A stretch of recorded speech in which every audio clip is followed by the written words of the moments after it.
Hey, I'm Ben Silverio. And I'm Erin Klein. And I'm Ansel Birch, your host in post. And it's time to party! We are not doctors, we don't give medical advice. Please drink responsibly.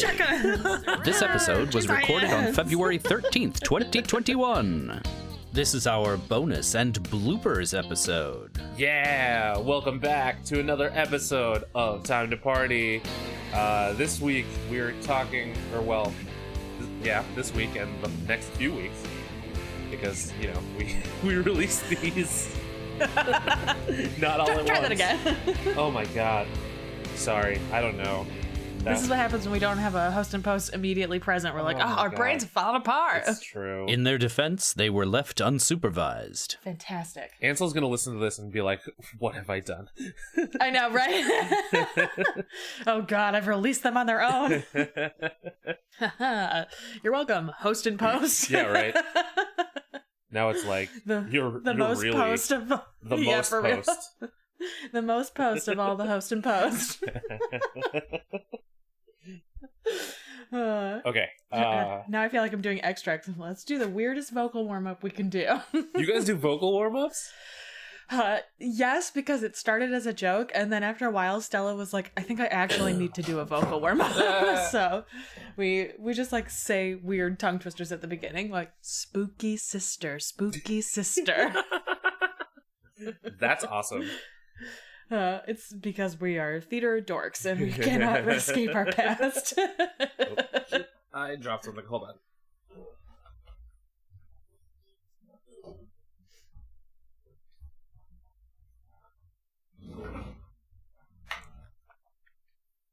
Okay. Sorry. I thought opening my water bottle before we started would be helpful, and then I dropped the cap. Anyway. I guess we might as well do the introduction and then just continue to talk. Like, yes. Because, I don't know, episode 4 always needs content, right? Yeah, exactly. 100%. What were some of the movies that you liked as a kid that were just like, I shouldn't have been watching this as a kid? Everything. Literally everything. Oh my god.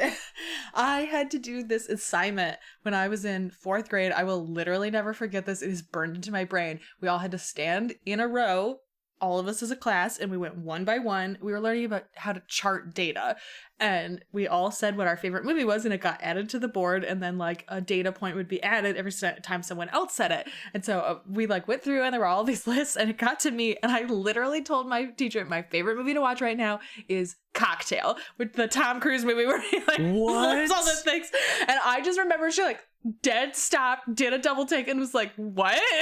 I was like, I really like that movie, and refused to explain how I had seen it. And I literally just watched it on TV. I was raised in the generation where like, here's a TV guide, figure out something to watch. And like, I watched that movie and I thought it was really fun. There's a sex scene in it that I like didn't understand to be embarrassed by at the time because I was so young. I was just like, oh, okay, this is just a thing, and this is what bartenders do, I guess. And I will never forget that it was like, I'm certain she called my mom and was like, that's hilarious. Do you know that she's been watching this movie? But like, my sick movie was Back to the Future, which like isn't really a kid's movie, and like that was like the baseline for me. Yeah, I watched a lot of shit as a kid. I should any John Hughes movie, all fucking wild, inappropriate for kids. Yep. Like, should not have been watching any of that shit. Oh, so many. What about you? Do you have any like memorable ones? Let's see. On my first like date, like I took my girlfriend at the time to go see Riding in Cars with Boys. I don't know why we thought that was sad? Interesting, but it looked more interesting than the other stuff in the theater, I guess. I have never seen that movie, but I owned that book for a long time and was like, I'm never gonna read this. Yeah, I don't know. That girlfriend, she's great. Like, we're still friends. And like, we would watch and listen to and do all this shit that like no one our age was like consuming. You know, like, we got into Rocky Horror too early, you know, David Bowie. Oh, yeah. Oh my god. Like, one of my really good friends in high school was obsessed with Rocky Horror Picture Show. Like, we all dressed up as Rocky Horror Picture Show characters, I think my senior year of high school. And like, that's probably close enough to old enough, but like that we only did that because we'd already been obsessed for some time, like way too young for that. I watch that now and I'm like, who let us do this? There was a bunch of Kevin Smith movies that I watched in grade school that was just like, how did I watch this? Absolutely. One of my favorite movies of all time is a movie called 1969. It's Robert Downey Jr. and Kiefer Sutherland when they were very young, and they play teenagers who come of age during 1969 during the Vietnam War, and they go to college in order to avoid being drafted, and then one of them is drafted anyway, and like, how do you make these decisions about, yes, I'll go to war or I'll become a draft dodger? I watched it at like 15 because I liked Kiefer Sutherland and liked Robert Downey Jr. And so I just recorded it because I knew it was coming on later that evening. And I went back and I watched it and was just like blown away by it. And as an adult, I watch it and I'm like, I was way too young to be watching this. Like, this is about heavy shit and about like the grief of war and what the Vietnam War did to people. Like, I have an uncle who fought in Vietnam and it like permanently fucked him up before he died. And I think it's like the beginning of those origins of like, I know I shouldn't be watching this, but I'm fascinated and I know that I should understand this later in my life. And I think that's part of what draws people into that kind of like, are you old enough? Are you not old enough? It's like, I'm going to will myself to be old enough because in some ways you understand it's like important to age yourself up with culture. Yeah. Maybe that's just me. That's just my own opinion. But I feel like when you're seeking that kind of stuff out, that's like a great sign. Like if your kid is looking for older media that you're like, I'm not sure if this is appropriate or not. I mean, think about you as a kid. Like, did you watch stuff you weren't supposed to? Yes. Did it help contribute to who you are now as a person? Also, yes. Like, you just have to be smart about that kind of stuff. Yeah. One thing that I think my friends and I weren't smart about, I thought of this when you were telling your story about school. 8th grade, we were trying to figure out what we wanted our 8th grade song to be. And you know, most people would probably pick like Graduation by Vitamin C or Green Day, Time of Our Life, and that type of shit, right? But my friend Joe and I, we said Rock the Casbah by The Clash. And for some reason, we got a bunch of other people in our class to like vote for it too. And I'm fairly sure they had never heard the song before. But oh my god, our teacher was just like, are you funny. Serious? That's so funny. I love that. I think my senior class song was Ain't No Mountain High Enough, and it was because a bunch of us sort of did the same thing. We were like, I refuse to have Green Day be my class song. And so we like rallied people so that they would vote for Ain't No Mountain High Enough, which felt more appropriate anyway. Yes. We were not allowed to use Rock the Casbah. Oh, man. So we came to a compromise to use Guns N' Roses' Welcome to the Jungle. And since I was on the student council, I was like, well, you know, high school is like a jungle that we're entering from 8th grade, right? And so ridiculous. So we talked our way into making the theme Welcome to the Jungle. Ridiculous. Oh my god. That seems so on brand with your personality. Oh my god. Get ready, because this is going to be a tangent. You know, if I got sent back in time, what would I try to do? You know, like I just started to think about that, and randomly, this is so fucking random because I'm a weirdo.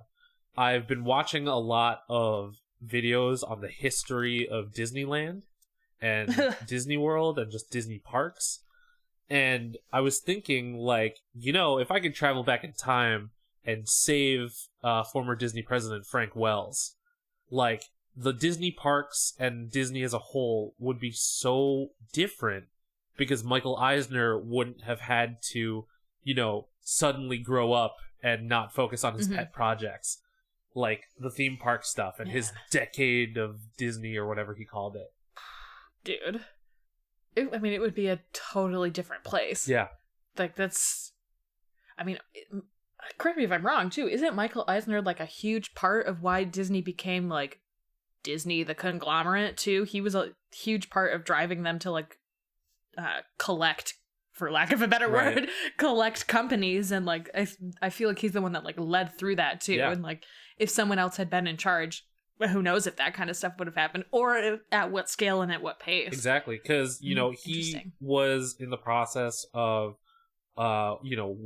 creating these collaborative efforts with Jim Henson and with Pixar, and a bunch of the things that he was working on would have turned out so much differently if he was able to focus on just that instead of the company as a whole. Like Frank Wells, his job was to do everything like on the business end, so Michael Eisner could focus on the creative stuff. You know, he had all these great ideas for the parks that would have rejuvenated them in a big way.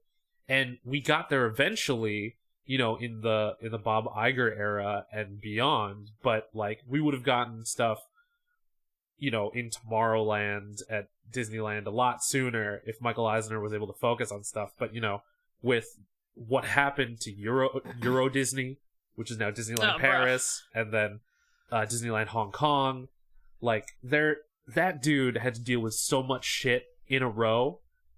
But like the last episode that I watched, so I've been watching this YouTube channel called Defunct Land.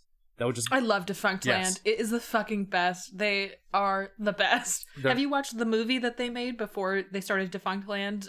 Remain Seated, Please. No.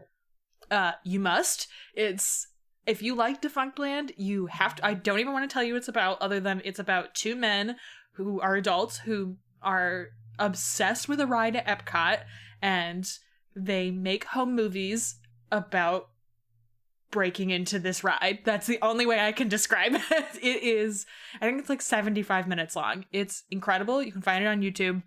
It's incredible. I literally don't want to tell you anything else because I think you're gonna fucking love it. I will tell you that I cried. I will not tell you why I cried. Whether it was a happy or a sad cry, but it was very good. But yes, Defunct Land fucking rules. Make sure to text that to me so I don't forget. I will.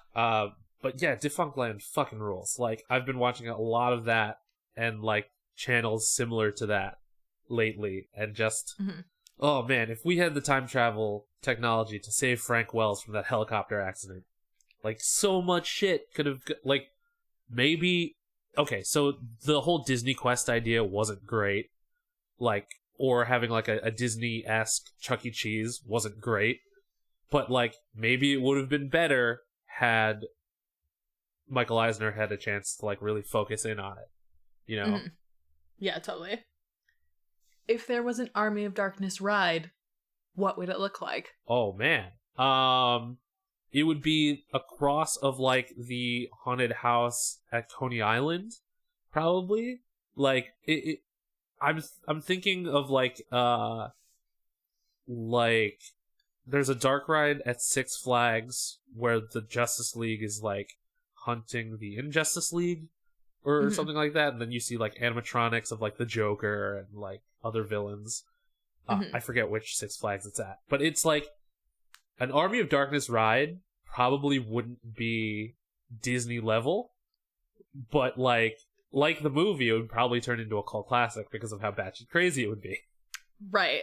I'm glad that you said dark ride, because I agree. I feel like you would have to do some kind of dark ride. Yeah. Like, I can understand the temptation to make it into a roller coaster, but I feel like it's ripe for a dark ride. Yep. And like the immediate first thing that I thought of was Mr. Toad's Wild Ride, because that's sort of what this movie feels like. Is like, it does feel like a Mr. Toad's Wild Ride, only it's Ash goes into medieval times and fights skeletons. Oh, yes. Like this seems like the perfect thing to. Here we are, 4 of us in a car that's rotating without our consent and just like flinging us through like skeletons and shit. I feel like even if it's just Army of Darkness and you just enter through a portal and you're like in a car shaped like his car, like that ride writes itself. Oh my god, that would be so great. That'd be fun. If Universal Studios would invest the money into it, they could also make a really interesting Halloween Horror Nights maze out of Army of Darkness. Oh, totally. Definitely. Oh, you know what else would be fun? Is if it was a dark ride similar, like Mr. Toad's Wild Ride, but like with Buzz Lightyear's ride, where it's interactive. Stuff. Yeah, exactly. Yep. Like if you get to the end and you're fighting against the skeletons, I feel like that would be super fun also. Yes. Also, I didn't mention this earlier, but like Ash, first of all, how do you shoot a skeleton? Yeah. Everyone's trying to shoot skeletons in this movie, and like even with an arrow, how is that supposed to work? Like once they start blowing him up, that makes sense. Yep. But like seriously, how are you going to shoot a skeleton? And it I like lost my train of thought because I was like, how do you shoot a skeleton? You shouldn't be able to shoot a skeleton. No. Like, you're not the Green Arrow or Hawkeye. You're not going to hit the skeleton in the bone where you need it to explode. Right? Are you going to hit it in the joint and it's just going to like crumble? Yeah. Like, it's just, there's so much skeleton shooting in this that I was like, why are we doing this? I miss conventions. I miss everything. Yeah. Oh, man. I miss everything. I think it was AOC who tweeted, like, what are you most looking forward to getting back to after the vaccines in May? And the number one thing I said was karaoke bar. Oh, dude, I don't even like karaoke, and I miss karaoke. Like, I'm, like, ready. I know I'm ready. I have a song ready. I'm ready to go. I don't even like karaoke. I just miss it. It's because we can't do it. Yeah. I miss the beach. Like, I know that most people can go to the beach, but in Chicago, we are not allowed to go to the beach, and I fucking miss it. I have a great RJ City swimsuit I have to debut. I'm ready. God, that man is nailing merch.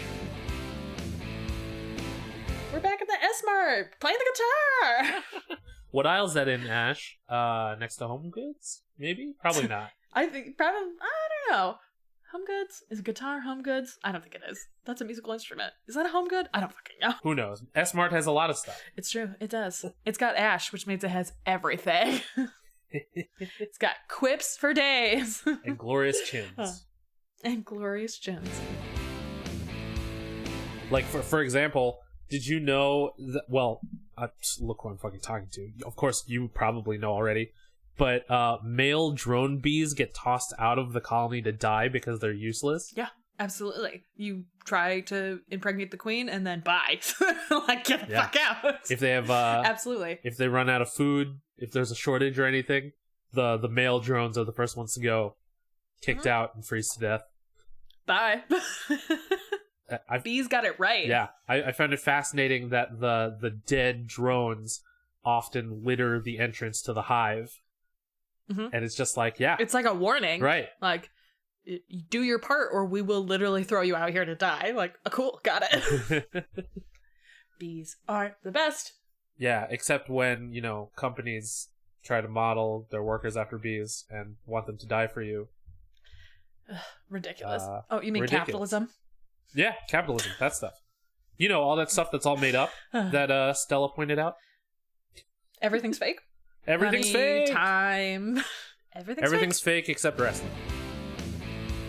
I don't know. Oh my god, I don't know why this made me think of this, but someone was telling me the story, or I might have like read this somewhere, where a daughter was asking her mom, how to deal with her daughters, and the mom was saying, "Oh, you can do what I did and just sing every time you don't know what to do, just like sing a little song." And then the daughter was just like, "You sang all the time when we were kids." Yep. And the mom was just like, like, yeah, that's the whole deal.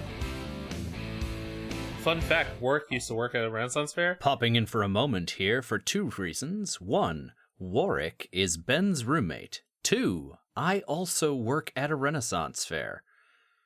It's a crime I wasn't there for this conversation. But more specifically, he worked at the Renaissance fair that I used to go to with my parents in Pennsylvania. Really? Yeah. That's so bizarre. Right? Like, we think that there may have been some overlap where I might have seen him as a performer when I was going to the Renaissance fair as a kid. Not as a kid, but like as a younger person with my parents. Because I used to get swords from the pirate ship. But, like, I would get, like, prop swords from movies. So I have the Scorpion King's sword, I have the Sword of Godric Gryffindor, I have the Bride's Katana from Kill Bill, and I have the Highlander's sword. That's cool. But all that's back at my parents' house. So my apartment in Chicago is unprotected. Did I ever tell you about the time I found a sword? Oh? Okay, so I lived in a stone? Like, are you the chosen one? I found it in a wall, but okay, so I lived in this place in Uptown, and I moved in, and it was this like back room that it was a sunroom that was very poorly converted into a room. It didn't have any insulation, so it was like unusable in the winter, which I didn't know when we moved in. But it had this huge closet in it, which I needed because I had so much shit at the time, and I was trying to fit stuff into there, and I like turned and I looked in the closet, and I noticed this like this very long piece of wood that was clearly carved, and I pulled it out, and it was a fucking sword sheath. Whoa. And it was this beautiful wooden sword sheath. It was huge. It was like tip on the ground. It was like up to my waist, and I pulled it out, and it was a fucking sword. It was dope. And the only reason I don't have it is because my roommates left it behind when we moved, and I didn't have access to the property, and I couldn't go back and get it. Aww. So the people who moved in after us got both my sword and my TV with a VCR in it. Oh no! 2 relics of the past. Yeah. I was like, I found this sword in a wall, and I like have this great story, but like I wish I still had this fucking sword. Man, I wish you had that VCR. I think I did hilariously. Here's an immediate tangent. I did the finger gun sign off after I was done doing Not Your Demo the other day, and Stella was like, "What are you doing?" I was like, "Oh, that's not this podcast. We don't do that at this podcast. My bad." The Erin Klein Podcasting Network is starting to merge together. Oh my god. Half my podcast start as jokes, and then they're like, actually, people love this. We have to keep doing it.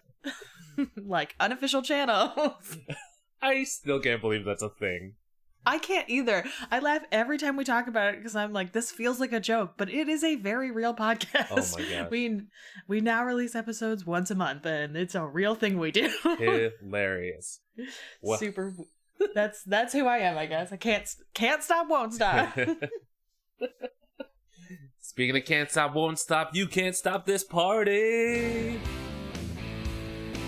Yeah. And oh man. I usually say stuff at this point, and I just like blanked on it. Ansel's probably like, "Come on, dude." Oh right, the sign off. Yes. Until next time, everybody, you can find us on the internet. I'm at NYDurgency on Instagram. I am at bsilverio20 on Instagram and Twitter. I am at Indecisionist on Twitter and The Indecisionist on Instagram. Special thanks to Marlon Longhead of Marlon and the Shakes for our theme song, and to April Moralba for our podcast art. You can interact with us using the hashtag Time2Party. That's time, the number 2, party. This has been an Indecisionist production. Yeah, and join us next time where we'll be talking about a different piece of time travel media. Who knows what it'll be next time? I mean, we know. We probably know. But I mean, we know. But you don't know, party people. I can't help myself. It's Back to the Future 3! Yeah, until then, be excellent to each other. And party on, dudes. Okay. All right. Stop this recording. Yes. Sorry, Ansel. Right.